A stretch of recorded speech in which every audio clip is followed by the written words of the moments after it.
Welcome back to another episode of the Faith Informing Podcast, the podcast that talks about what informs our faith and how our faith forms us. I have the privilege this week of welcoming a dear friend and former colleague, Mary Marks, onto the show. Mary currently serves as a chaplain in a retirement community setting, and in the past has served as a chaplain in a hospital, as well as the chief nursing officer at another major hospital in the Grand Rapids, Michigan area. And so I'm so grateful for this conversation with Mary. We dive into topics like, what does it mean to discern God's will? What does it look like to move your parents into assisted living? How do we experience aging, and what can help us to care for our souls right now so that we age well? Not that we live forever or that we're always healthy, but that our spiritual life, that our attunement with God is maintained and even grows as we grow older. So listen in to this great conversation. Mary, thanks for being on the podcast today. Oh, it's my pleasure. Thanks for having me. Yeah. So why don't we start? Tell us where you are at geographically and what you're doing in your day-to-day work. I am currently in Minnesota and just outside the Twin Cities, working as the spiritual care director and chaplain for a long-term care facility that has short-term, acute, subacute rehab and traditional skilled nursing home and memory care. Oh, that's great. Has the snow melted yet? It has, but we don't take that for granted because it could still come back. Yeah, exactly. Middle of April, that's, perfect timing for a snowstorm. It is. It is. So I know you, and I'll just share a little bit about how we met. You and I met when we were both working as chaplains. And actually, sorry, we met before that. I wasn't working, or I was working as a chaplain, but we weren't working together yet. And we met in clinical pastoral education, which for those who are listening, clinical pastoral education, which goes by the acronym CPE, is a training program for people who are feeling a call into chaplaincy. So that could be military chaplaincy, that could be hospital chaplaincy, that could be chaplaincy on a college campus or in a retirement home. Wherever there's chaplains, chances are CPE has been in their background at some point or another. And so Mary and I met and then later became colleagues as at a retirement community in Grand Rapids, Michigan, where we both served. And it was such a joy. And we were there for a few years, and now we have both moved away from Michigan and to other places to continue to serve. So I'm so happy that you're here with us today, Mary. I was wondering if you could just share a bit about what led you towards chaplaincy, because I know this is your second career. Yeah. So my first career was as a nurse, and then bedside nursing, and then I moved pretty early on into administrative roles, ending up in the executive level positions in hospital. And I can think back to years ago, colleagues saying to me, "Have you ever thought about being a chaplain?" Because they would come for a listening ear. And it was always part of the care I gave as a nurse to include the spiritual domain of the person. And so I never thought about it. I thought, that could be something I do when I retire. And I laugh now when I think about it because it's really hard. And so I had moved into the chief nursing officer role at a hospital and had been asked to step into that role when there was some administrative changes that took place unexpectedly. And the calling to move into some spiritually related work was just getting stronger and stronger and stronger. And I wasn't sure what I was being called to. So I really went into a process of formal discernment. I worked with a spiritual director. I went on silent retreats. I prayed, and clarity really came to me that I was being called to chaplaincy. And I started looking into what was involved and knowing I needed to go back and get a different master's degree than the one I had, the CPE that would be involved. In 2017, left my executive role to enrolled in Loyola of Chicago, the Pastoral Studies Institute of Pastoral Studies for my master's in pastoral studies, and that kept moving from there down the road of a chaplaincy. So that's kind of how I landed in this, and it was clear to me. There was no doubt in my mind when I went through the discernment process that this was exactly what God was calling me to do. Mm. And that discernment process, I feel like a lot of people can relate to these moments in life when they maybe feel a nudge to do something different, especially Mhm. with their work. Um, but it's always hard to know because there's always risks involved with stepping down from a role, going back to school, doing. There's always a chance that what if I do this and then it completely messes up my life. Mhm. When you were in that discernment process, how did all those practices help you listen to God's voice? Spiritual direction, silent retreats, like what was going on there that really helped? I think what helped me was in that process, I learned how to discern what was God's calling versus maybe my ego, Mm, especially when you're discerning between things that are not like necessarily one bad and one good. mm, But the work I was doing as a nurse leader was certainly meaningful work, and assuring quality of care for patients in hospitals and things of that nature, all good things. mhm, um, and what I learned, especially from my spiritual director, who was an incredibly wise woman, and she died this past November. um, mm, it was when, and I and this Ignatius, Saint Ignatius of Loyola teaches this in his practice, that when you're discerning, when it's of God, and you imagine yourself in whatever scenario you're thinking about. When the mhm, call is really of God, there is a sense of deep peace that stays with you, not just in that moment that you're imagining, but carries with you throughout the rest of the hours and the days after that. When it's not of God, you might get a momentary burst of energy and excitement and feel, wow, this is it. This is going to be great. But it's fleeting, and it may leave a little bit of angst, and it doesn't leave you with a sense of peace. And mm, so when I looked at, because I was the primary breadwinner in my family, and I would mm. go from a very, very lovely high income to going back to school with no income. So it would Sounds great. It would really downsize our family financial situation dramatically. So, Mhm, even my husband, and he said to me, I'll never forget it, he said, "I can't tell you what God's calling you to do, but I believe that God is telling you to leave the job you're in."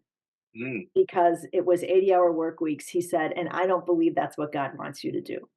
mm, And, he was fully supportive of me and us downsizing financially. And when I imagined myself, just focusing more on spiritual care and pastoral care for people, the sense of peace just stayed with me. It didn't leave.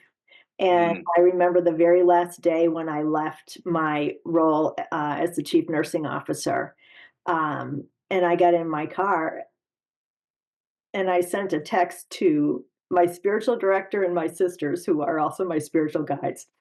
mm, And I said, "All is well with my soul," mm, because the peace was there. I had no angst. I had no worry whatsoever that what happens if this doesn't work out. I I knew it was going to work out.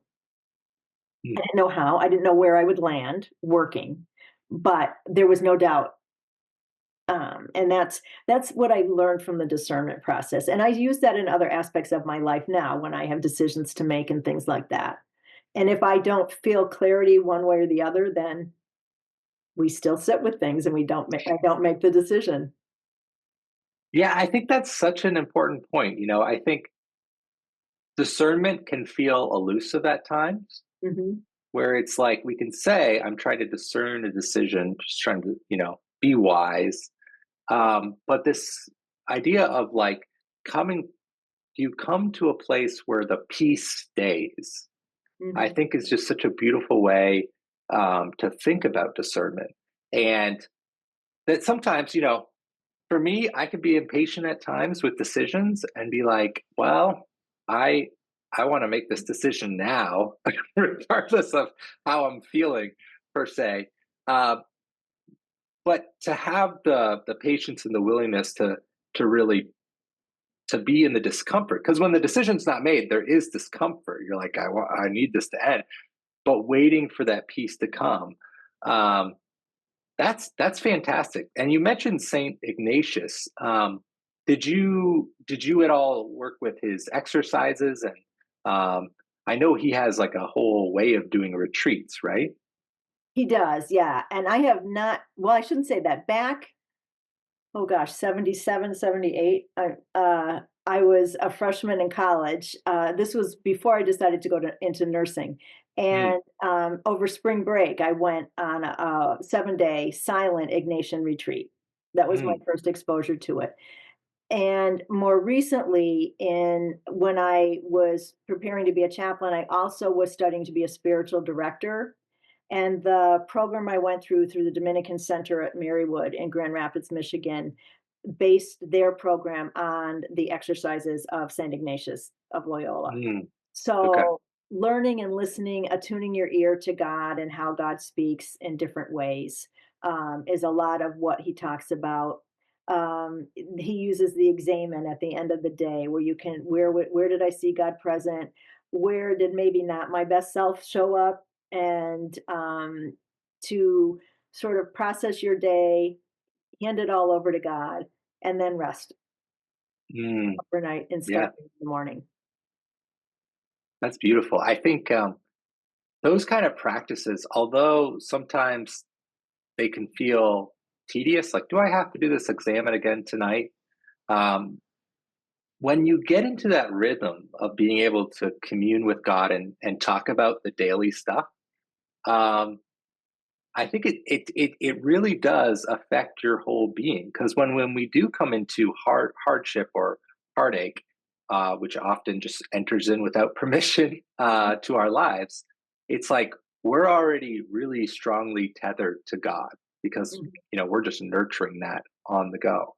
Um, yeah, and I think that practice of examine is a great example of how we can do that. Um, so you said so you went on your first retreat, in college. So, the Christian faith has been a big part of your life. It seems like you're throughout your life. So what has been what was that like for you growing up, and how has it how has it grown over the years? I know that's a super broad question, but just a sense of I don't hear of many people who went on a 7-day silent retreat or Jesuit Ignatian retreat in the college. So that strikes me as important. Yeah. I come from a typical Irish Catholic family from the East Coast. I'm one of 5 kids. Catholic grade school, Catholic high school, Catholic college. But and grew up, so I was in 3rd grade when Vatican II Mm, Council kind of ended and started rolling out their mhm, teachings. And so I grew up, I say, as a Vatican II Catholic, and which is really rooted in the teachings of Jesus. And so in that was, unlike my parents who grew up where, in the Catholic Church, you didn't read the Bible. The priest would read it to you mm, on Sunday and would tell you what you needed to know. Vatican II said, no, the Bible's for everyone. Everyone should be reading it. So that became part of our life. My parents were very much rooted in, helping others, volunteering, and things of that nature, and instilled that in us. But even in grade school and high school, there were retreats, and mm, so it became kind of a normal part as I got into the latter part of grade school and then into high school, at least once a year, there was a retreat offered, and I would often go on that. In college, it was the same way. And when I left college, there was a period of time where I didn't have that community and that connection. And I really felt a void. Um, and so when I got married and we kind of settled down, I looked for, okay, where do they have those retreats? And when we relocated a couple of years ago to Minnesota, I still haven't found the Mm. retreat experience. Now we relocated during the COVID pandemic, so that played into it as well in terms of availability. But getting away, and I always think of it as Jesus always took time to either go to the desert, the wilderness, to be alone. And so throughout my life, it's where do I find my wilderness in Mm. a positive way? Not like desert where I'm lost and abandoned, but where do I find that? And if Mm. I can't physically get away, how do I create that within myself? Is it my prayer space in my home, where I can sit and pray? I do some Buddhist meditation practices I've been learning to quiet my mind a little bit more and things like that. So that it has grown and evolved over the years. Yeah, it is interesting how in so much of the gospel stories, Jesus is doing, obviously, he's doing a ton of work. He's doing his ministry. Uh, it's extraordinary. But then there's these moments where he's just like, and I'm gonna get up early and get away from everyone and Mhm, have some quiet time with the Father. Um, I actually was recently on retreat, actually at a uh, Jesuit retreat center, which we are so lucky to have within 10 minutes of our church here in Palo Alto. And so went on a retreat with a number of pastors, and we reflected on the story of Jesus feeding the 5,000 and how immediately after that is when he was like, all right, let's go have some space, some mhm, quiet time. And then they got into the boat, him and his disciples. I can't remember now if it's when he walks on the water. I'm starting to forget a little bit, mix up stories. But then, anyways, long story short, they get across the sea, and like the disciples seem like they're like so excited to just like have a break, and then they just see all the crowds coming again, and they're like, oh no, we were gonna have this quiet time, and now they're all coming, and then it just says, and Jesus looked at the crowds and had compassion on them. And I just thought that was the most beautiful response from Jesus. It's like he knows what he needs and what his disciples needs, but he mhm, also knows what the crowds need. And it just reminds me of what you said about how we need that quiet space. You know, sometimes we actually have a quiet space in our home or in a daily rhythm, but sometimes we just have to create it within ourselves because the demands of life are a lot. Um, and it seemed like Jesus was an expert at that. Just like even when the crowds get coming, he knew how to move from that place of quiet and peace. yeah, I think so. And I think for me, learning that, I think I missed that early on in life, that Mm. Jesus showed us exactly, he showed us the way, right, to God. Mhm. But that was a key piece, and I think I know for sure, but many people I know miss that part, that he intentionally stepped away, and we need to intentionally step away in some way, Mhm. shape, or form, however we can make that work. And so for me, I start my day very early in the morning, and I am not a morning person. Um, I started early so that I can be in my prayer meditation space with very dim lighting, a candle lit, and I know I have dedicated time there. Mm. And if I know I have to be at work even earlier than normal, I get up that much earlier so that nothing impacts that time. Mm. And once I committed, this was years ago, to that time and making that a sacred time, Mhm. It allows me to handle kind of whatever's going to come at me in a much calmer, wiser way throughout the day. Mhm.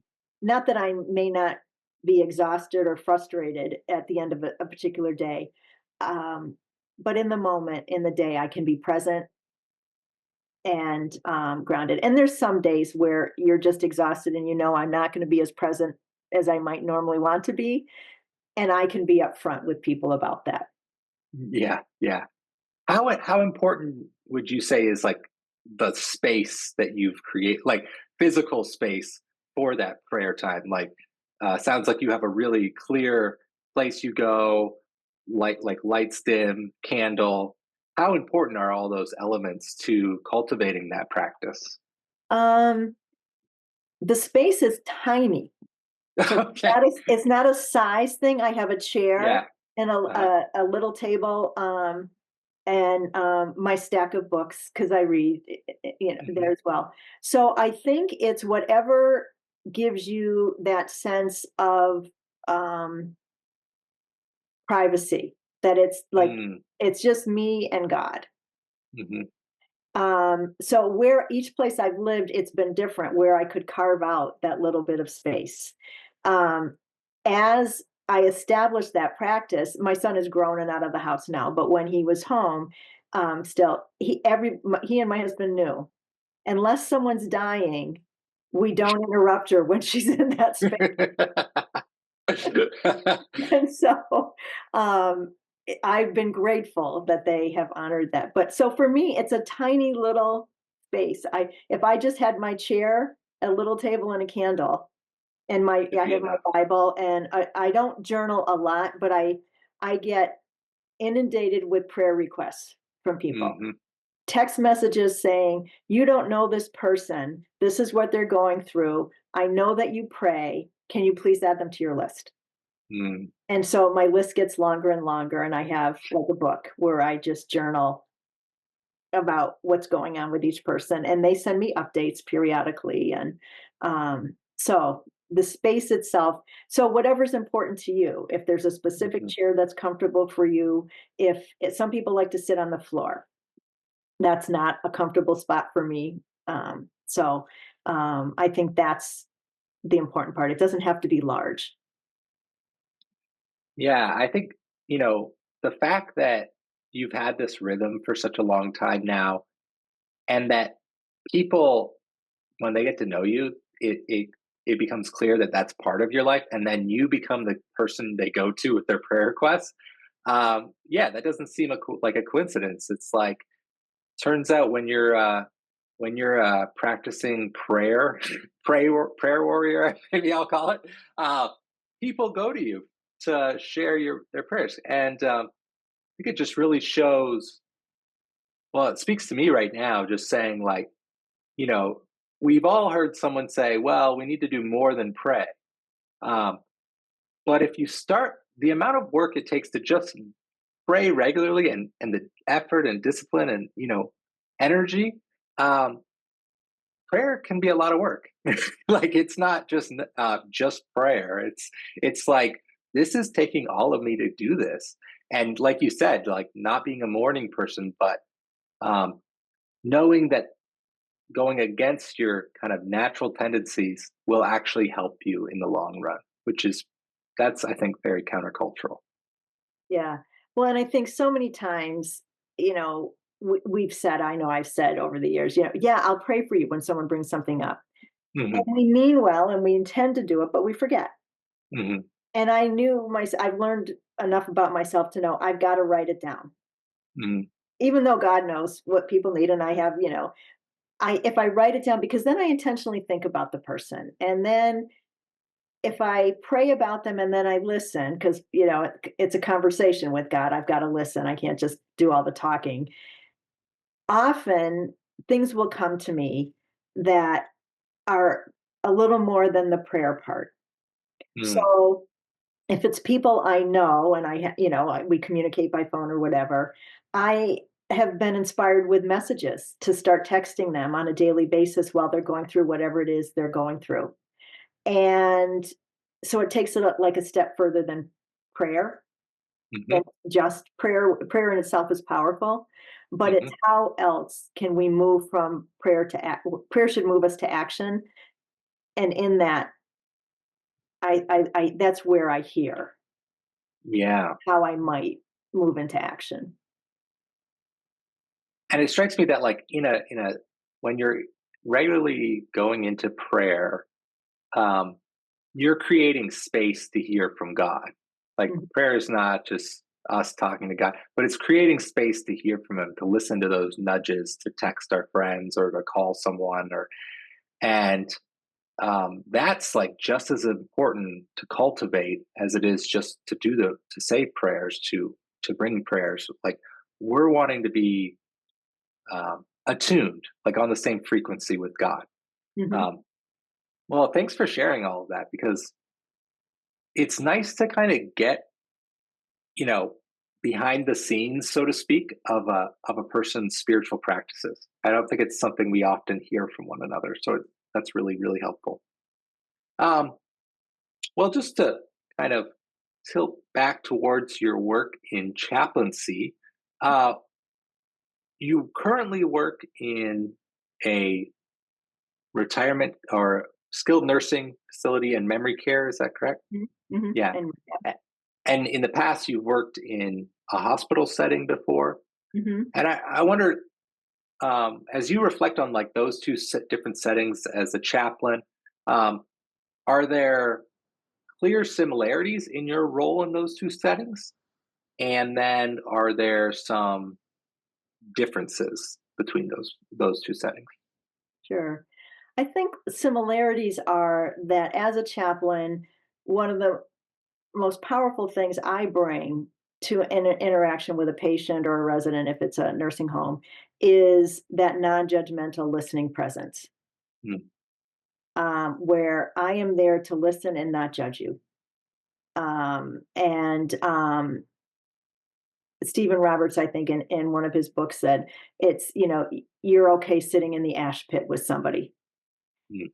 In a hospital setting, often I only saw somebody once, maybe twice, because hospital stays are much shorter. In those times, often people are in some sort of crisis because usually, if someone goes in for an elective procedure, as long as everything's going okay, that's not who they call to have the chaplain see. It's people who landed in the hospital unexpectedly and or came in for something planned, but it didn't go well. And so it's a crisis type of situation. And you're still a listening presence. It may be more ministering to family, but you don't necessarily have time to develop deeper and ongoing relationship with people. In the nursing home environment, they call them care centers here, skilled nursing and memory care. You can develop the relationship. You can get to know people at a deeper level. In the hospital, the goal is what do you need in this immediate moment to get through this crisis that you're in, spiritually, emotionally, and so forth. Hmm. In skilled nursing, that's where they live. And when I do orientation for new employees, I start out by saying, how many of you have it on your bucket list that you want to live in a nursing home before you die? No one ever raises their hand. It's not our choice. It wouldn't be, right? We No. want to be what we consider at home. And Hmm. so in that environment, it's a beautiful, you can develop much more deeper relationships with people, trusting relationships where people will start to reveal things that they may never have shared with others in their life, traumas that they experienced early in life, dreams that they had. And it's a way of journeying with someone where it's not just what do you need to sort of survive this moment, but what gives you a sense of meaning and purpose, and how do we cultivate that now that you are living in this environment? Mm. And how do we help you thrive instead of just exist here?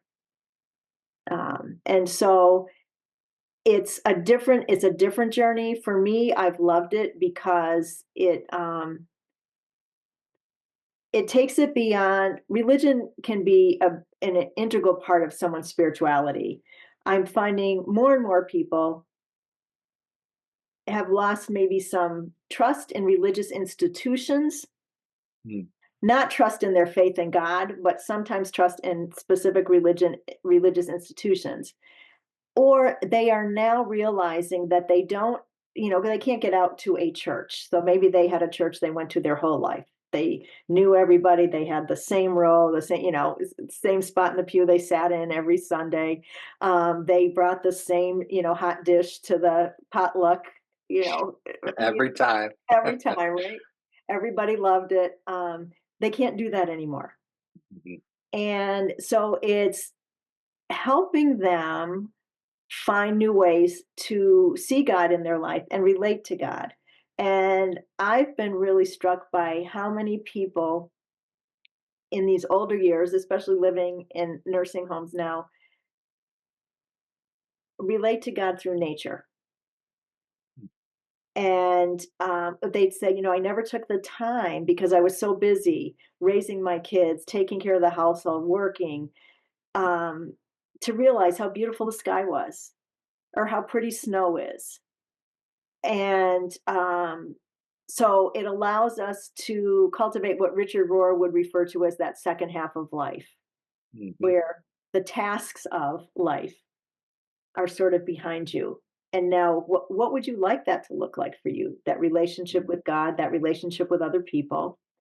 What did you not try in life that you think now you'd like to try? If it's gardening, great. How do we figure out how to help you from a wheelchair garden? mhm. Yeah, isn't that strikes a little bit of emotion just in the thinking about people realizing towards the latter part of their life that they missed out on just what God has given to the whole world, just in nature. Yeah, And on the one hand, I think that's beautiful that someone comes to that realization. I think on the other hand, I'm like, oh wow, are we doing that? Like, is that how many of us are doing that right now in our lives? Like, mhm, just cruising through life and not paying attention to the great beauty all around us, even in this.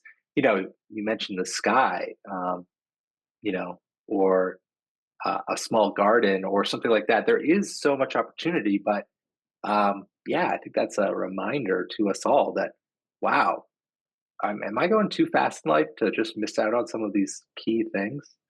Um, but that second half of life idea from Richard Rohr, um, I've heard him. I've read his work on that, and I find that to be a pretty helpful way of thinking about life. And um, do you kind of bring up that idea with residents occasionally, just helping them envision their new season? I do. And it struck me in particular this year. So I hold, I think back in the day they might have called it Bible study groups. I Hmm. changed the term to spiritual enrichment to be able to broaden it beyond just study of the Bible. And it was a new concept for the facility that I am currently at. And I get attendance from all areas, including the memory care units. Hmm. And one of the things, as I've talked to people about what were you not able to do, I've always wanted to study this person or that person or learn more about this. And recently, one of the residents said, I love that we study things about faith. And in the particular facility I'm at, it's a Catholic facility, maybe 30 out of the 105 residents are Catholic, but I would say about Oh, 95% are of some Christian denomination. And so okay. heavy Christian presence there. Yeah. But they said, I wanted to study like justice and faith. And so we started studying. Martin Luther King Jr. We studied Dietrich Bonhoeffer.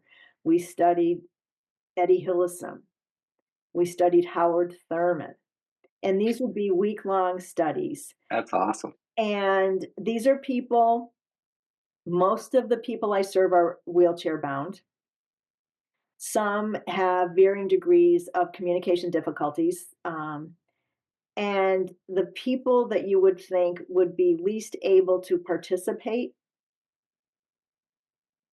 just came to life.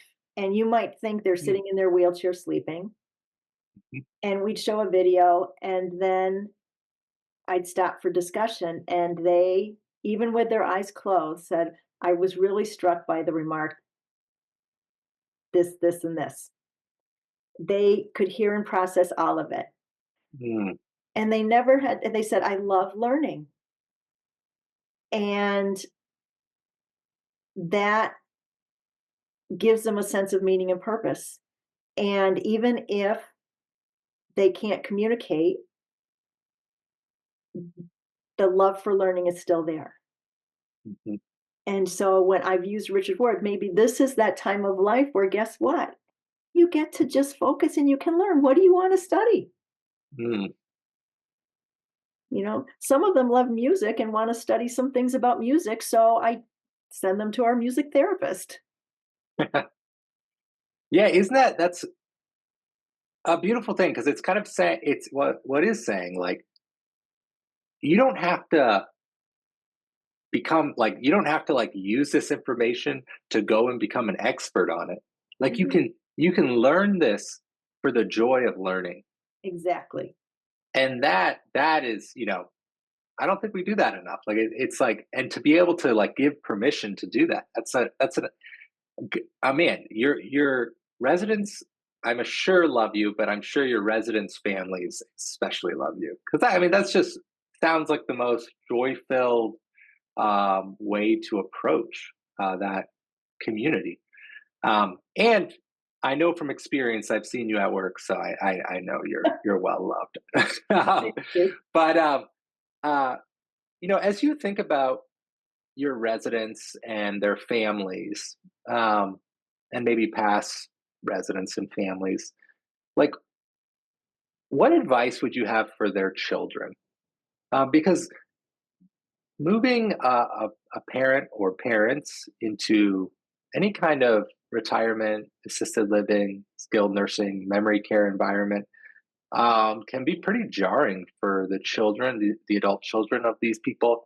And it can be confusing as to know how a child relates to their parent in that way when all of a sudden they're supposed to make some decisions for their parents they didn't plan to be making, and having to move them out of their home or things like that. I wonder if you've observed or experienced yourself just like any advice for adult children in that those circumstances. Yeah, I think from my role as a chaplain, I've seen it, and was involved in making decisions for my in-laws, Mm, who we had to move my mother-in-law into memory care and then my father-in-law eventually into assisted living. And they are very difficult decisions. There's this sense, I think, that people have of, I need to be responsible for my parents and take care of them in my own house. mm, And I say often to people, yes, we need to be responsible for our loved ones, but it means making sure that they're safe and well cared for. And the best place for that may not be in your house where you're no longer able to live or care for your children or interact with them and so forth. When you're moving them into a care center, I find the people who struggle the most, the residents who struggle the most in adjusting, are the ones where the adult children are not honest with the parent about where they're going. oh, yeah. And so whether it's someone with a cognitive deficit or someone who just needs higher physical care, and Mhm, they're not honest with them, and like sometimes they'll say, "Well, you're coming here just to get some physical therapy," when in fact that's where they're going to be living. mhm, And Not that it's going to be easy and there won't be tears shed if you're honest with them, but if you're honest with them, they will know that they can trust you. Mm, When you're not honest with them, the parent loses trust in the child, and the dynamics of the relationship can change in a very negative way. mm, And I say to the kids, I call, children, this will be difficult. It wouldn't, you're doing this, even you don't, it's not your ideal choice, but it's what is best for your parent. Help the staff learn about your mom or your dad. What are their yeah. likes? What are their dislikes? Do they have a favorite dessert? What if, like I have one resident where if you just gave her some chocolate every day, happy as could be. Needs minimal.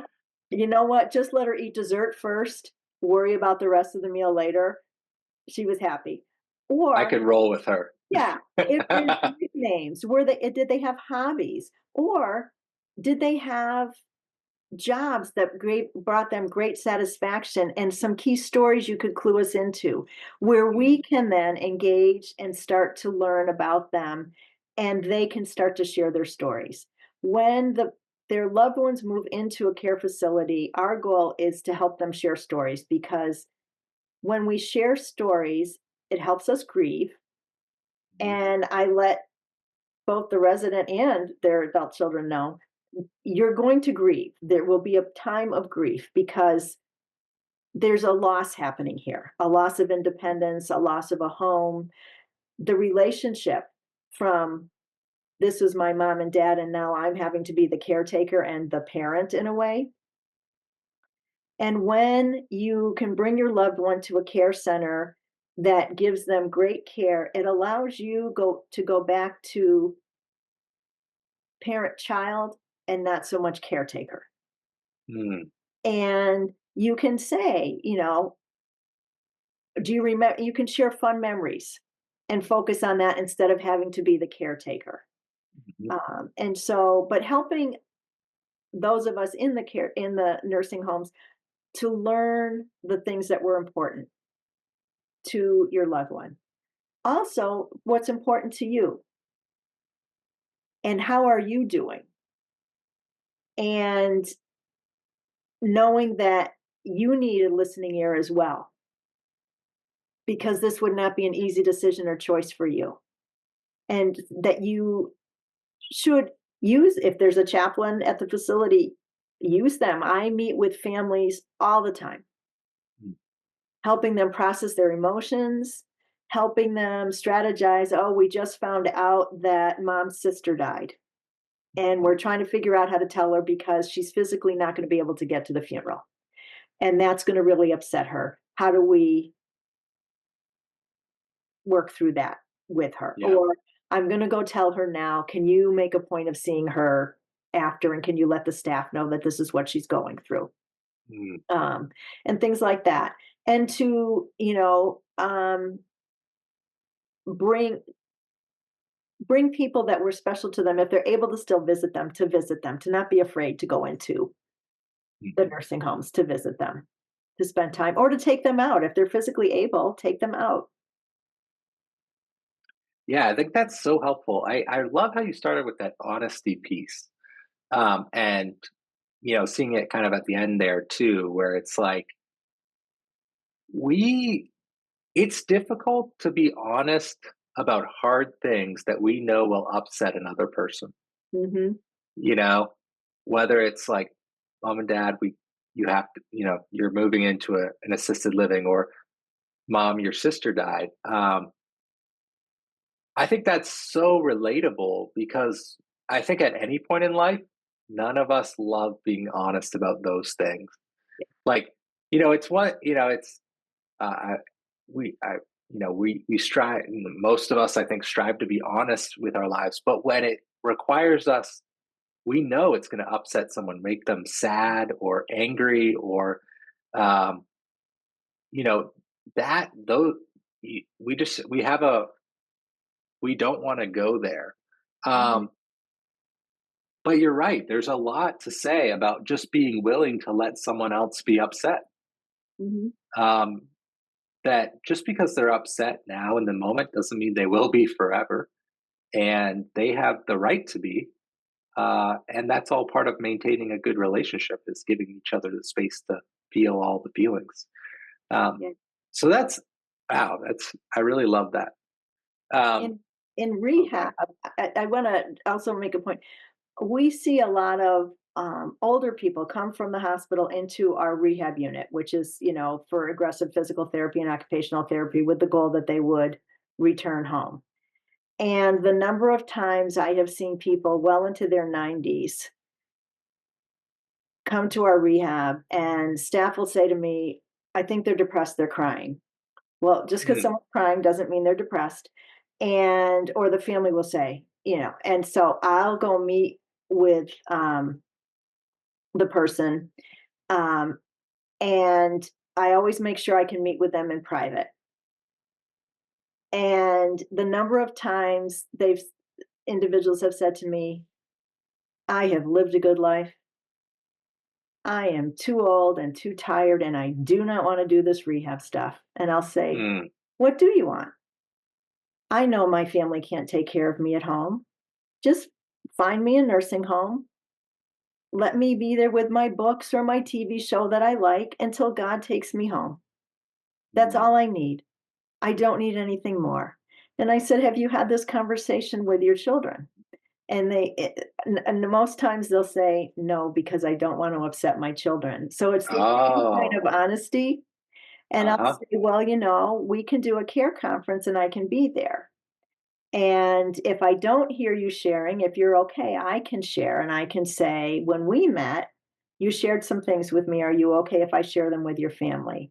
And I have yet to have it happen where when we did share what the patient really, really wanted, the adult kids, they cried and they said, because they loved their mom and they weren't ready to lose mom or dad. Mhm. But they sat back and they said, okay, mom, okay, dad, let's talk about how we make that happen, whether it's Mm. assisted living or a nursing home or whatever.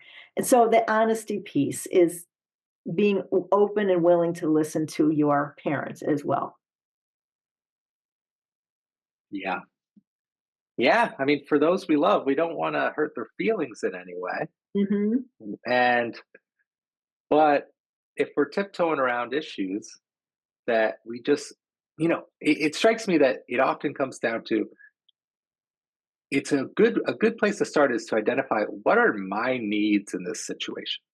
Mhm. Like if you're the child of a parent, you're like, what are my needs? Okay, I can't at this point in my life have my mom or dad come and live with me because I'm working all the time and I won't be able to actually provide the care they need. And then you can identify those needs and then relay this to the person and then the parent too, like the aging adult. It's like identifying, yeah, what are my needs and how can I be honest about them? Um, and wow, I just think of that as like, you know, cultivating honesty, cultivating the ability to know your needs and express your needs is a great way to prepare for aging. Yep. Those are two, we can all start that today, Yeah. and it's Yeah. a good way to get old is if you cultivate honesty, cultivate knowing your needs. Mhm. Mhm. Yeah. Oh, that's so good. So the last thing I wanted to talk to you about is I know in your ministry and when we were serving together, um, the what okay call the doctrine or idea of the image of God was so important in how you viewed your work and the way you ministered to people. And I was wondering if we could just kind of conclude our conversation um, by you sharing a little bit about that and maybe some stories of how that's helped you in your ministry. Sure. Um, the core of my being and my theology is we are all created in the image of God. And so I ought to see God in everyone I encounter. I ought to see Christ. Mm. And it has helped me. Um, and I laugh because people say, gosh, you really have the ability to get along well with people that nobody else can get along with, like the curmudgeons of the world. Oh yeah. And I think because I go into it with that mindset, that, and I can see past the rough, gruff exterior or the really caustic comments Mhm. that are just hiding an underlying fear. And when I'm in situations where I don't feel like I'm seeing God in the other person, it prompts me to step back and say, okay, what's going on in me Mm. that's this way? But it makes it so easy for me to minister to anybody of any faith tradition or no faith tradition, of any background, of any gender identity. None of that matters. It doesn't matter their politics. None of that matters, Mhm. because we're all created in the image of God. And that's how I approach people. And hopefully they see that they're being received Mhm. from that place of welcome, of grace, of mercy, and compassion. I've had people where I introduce myself as a chaplain, and they maybe have had a negative experience with church, and I might get the hand saying, "Oh, thanks, no thanks, I don't need to meet with you." And in Mhm. long-term care, I'm gonna see them in the hallways and moving about in the dining rooms day after day, and I respect their space. I don't force a conversation. I always greet them with a smile. I always ask them how they're doing, Mhm. and I have yet to encounter someone who didn't give me the hand at first, who after a while will say, "Well, I'm doing all right, but if you wanted to stop by, and maybe visit, we could have a conversation." And I think that um speaks to that. We are all created. We have all different challenges in life. I can't Mhm. possibly know the shoes that somebody else is walking in or has walked in. Even if I think I've gone through a similar scenario, I only know my own lived experience. Mhm. And by recognizing that that we are all created in God's image, um, it allows me to be much more compassionate and forgiving and merciful, and also to receive those things from others. Mhm.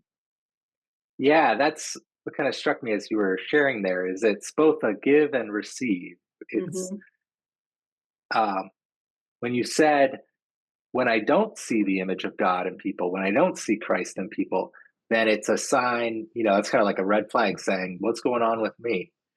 And what a great kind of barometer for, walking through life. It's like, and what a good sign that there's something disrupted in my soul is when I'm not seeing each person I come in contact with as God's creature, as made in him in His image. Um, and what a great testimony of when you treat people like that, how hearts can change as the relationship builds. Hmm. And it reminds me a bit of what a professor of mine in seminary would often say is that the role of chaplain or pastor or Christian or whatever role you're playing at a given time is not what gives you authority. Trust gives you authority. Trust Mm. is the authority. Like, um, no one has to listen to anyone.